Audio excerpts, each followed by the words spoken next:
1965 భారత్-పాక్ యుద్ధం తర్వాత మన దేశానికి పెద్ద కుదుపు లాల్ బహదూర్ శాస్త్రి మరణం.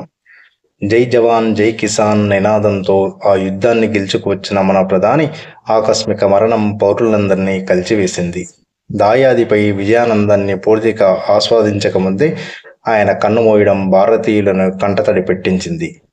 దేశం కాని దేశంలో అత్యంత నాటకీయంగా మరణించడం ఎన్నో అనుమానాలకు తావిచ్చింది. ఆయన మరణానికి సంబంధించి 1,00,000 ప్రశ్నలు నేటికి మన మెదళ్లను దొలిచేస్తున్నాయి. కానీ సమాధానాలే దొరకవు.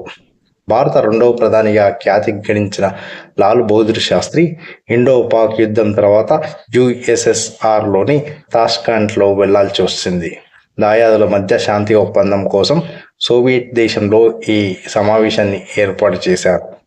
1966 జనవరి 10న ఒప్పందం మీద సంతకాలు కూడా చేశారు. దీంతో అధికారికంగా యుద్ధం ముగిసినట్లయింది.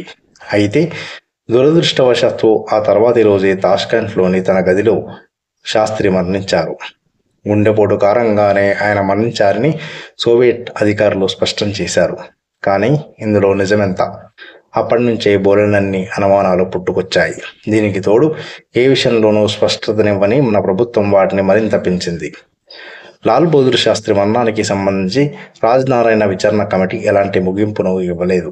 అంతేకాదు, ఈ విచారణ కమిటీ గురించి ఒక్క పత్రము మన పార్లమెంటు లైబ్రరీలో దొరకలేదు. దీంతో నిజంగానే కమిటీ ప్రభుత్వానికి నివేదిక అందించలేదా, లేక వాటిని ఎవరైనా దాచిపెట్టడమో లేదా ధ్వంసం చేయడమో చేశారా అన్నది చాలామంది వ్యక్తపరిచే మొదటి సందేహం. మరణించిన వ్యక్తులకు పోస్టుమార్టం చేయడం అనేది ఆనవాయితీ. కానీ శాస్త్రి మృతదేహానికి పోస్టుమార్టం చేయలేదని కేంద్రం స్పష్టం చేసింది. సోవియట్ యూనియన్లో పోస్టుమార్టం జరపకుండానే మన దేశానికి తీసుకొచ్చారు.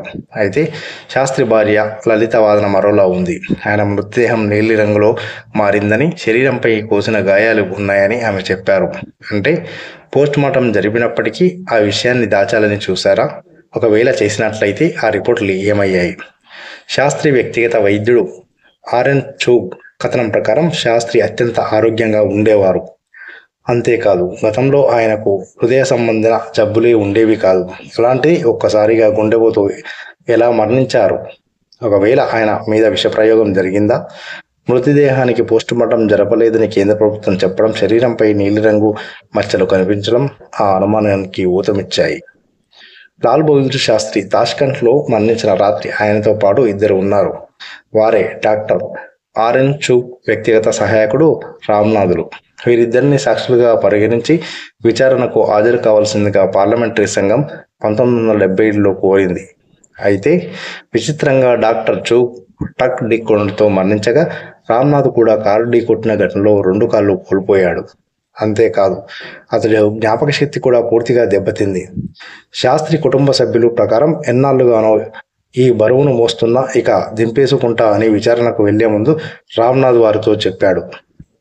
గ్రెగరీ డాగ్లన్ అనే జర్నలిస్టు అమెరికా నిఘా సంస్థ CIA ఏజెంట్ రాబర్ట్ క్రోలేతో టెలిఫోన్లో జరిపిన సంభాషణను ఓ పుస్తకం తీసుకొచ్చాడు.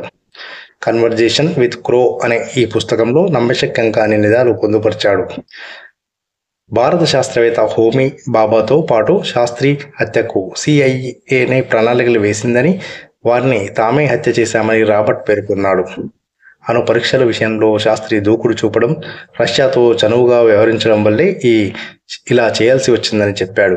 మరణించిన రోజు రాత్రి శాస్త్రి గదిలోకి వెళ్లిన రష్యా వంటవాడిపై సైతం అనుమానాలున్నాయి. భారత ప్రధానికి విషం పెట్టి చంపగలిగే అవకాశం అతనికే ఉందని భావించి తొలుత అతడిని అరెస్టు కూడా చేశారు. కానీ శాస్త్రి గుండెపోటుతో మరణించారని ప్రకటించడంతో అధికారులు అతన్ని వదిలేశారు. ఇక శాస్త్రి మరణం మిస్టరీకి సంబంధించి ఫైళ్ల విషయంలో కేంద్ర ప్రభుత్వం ఎంతో గందరగోళానికి కారణమైంది. ప్రధానమంత్రి కార్యాలయం, కేంద్ర హోంశాఖ, విదేశీ వ్యవహారాల శాఖ, ఢిల్లీ పోలీసులు కూడా ఇలా వేర్వేరు శాఖల ప్రజలను అయోమయానికి గురిచేశాయి. చివరకు ఎవరి దగ్గర సమాచారం లేదని తేలింది. సమాచార హక్కు చట్టం ఉపయోగించి విషయం రాబట్టడానికి ప్రయత్నించినా సాధ్యం కాలేదు. ఈ సంఘటనకు సంబంధించి ఒకే ఒక్క ఫైలు తమ దగ్గర ఉందని, కానీ అది బయటపెడితే విదేశీ వ్యవహారాలకు భంగం కలుగుతుందని కేంద్రం పేర్కొంది. చివరకు RTI పరిధి నుంచి కూడా దాన్ని తప్పించింది. దేశ చరిత్రలోని గొప్ప ప్రధానుల్లో ఒకరిగా నిలిచిన లాల్ బహదూర్ శాస్త్రి మరణంపై అనుమానాలు చాలానే ఉన్నాయి. సమాధానాలు కరువైనప్పుడు అవి మిస్టరీగానే మిగిలిపోతాయి. ఫ్రెండ్స్, ఈ వీడియో కనుక నచ్చినట్టయితే లైక్ చేయండి, షేర్ చేయండి, సబ్స్క్రైబ్ చేయండి.